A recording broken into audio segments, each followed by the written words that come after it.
Michael, I was a trial lawyer back in the day, tried cases to verdict, and now I'm a banker. So I know from firsthand experience what it's like to try a case. And what I respect about some of the amazing trial lawyers that I work with today is how prepared they are when they go to trial. They are just obsessed about being more prepared than their adversary. Yet those same lawyers, admittedly, are not very good at running a business. And you say one of the key principles is to run your business like you run your best case. Maybe you could explain a little bit more about that. Every lawyer has a big case, and they put a lot of time and energy in that case. We're asking them to put that same amount of time into running their business. When a lawyer gets ready for a trial, they know that case like the back of their hand. They spend hundreds of hours, tens of thousands of dollars on one case that will not define the law firm. You have hundreds of cases, thousands of cases, and you spend so much time on the case. And you add up all those hours, and I'll bet you on that one big case that every trial lawyer has had in their career, they've spent hundreds, if not thousands of hours. If you ask them how many hours do they spend running their law firm, it's a fraction of that.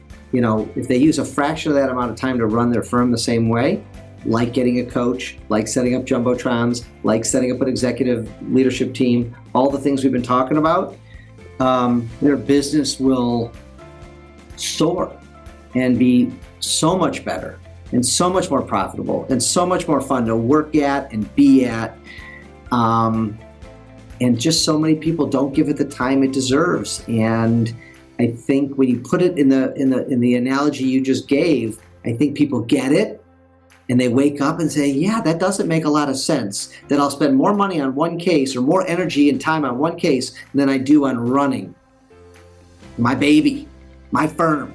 And it doesn't make sense. But if you want to get to the next level, you need to incorporate some business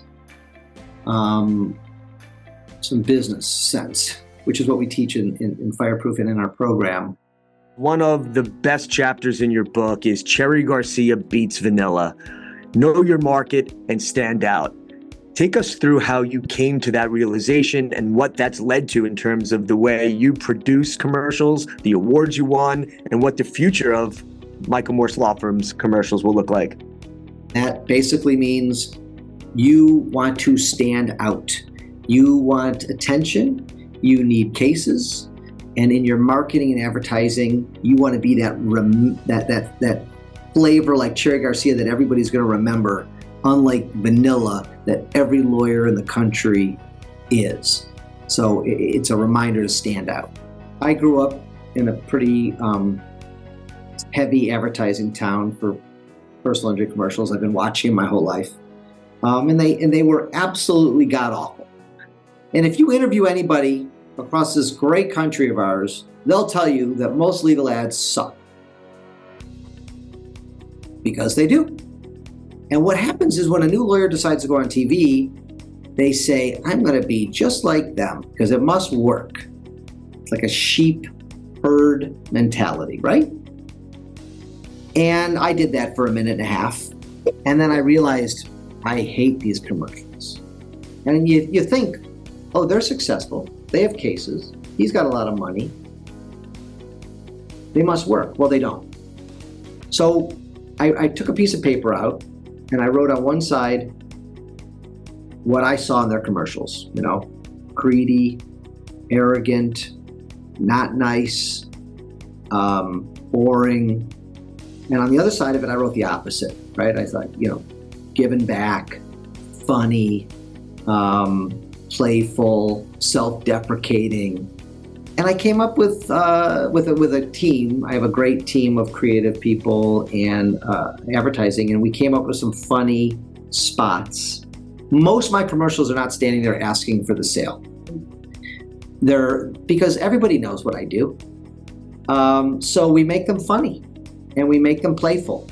And I think my firm single-handedly has raised the bar in this country for TV commercials.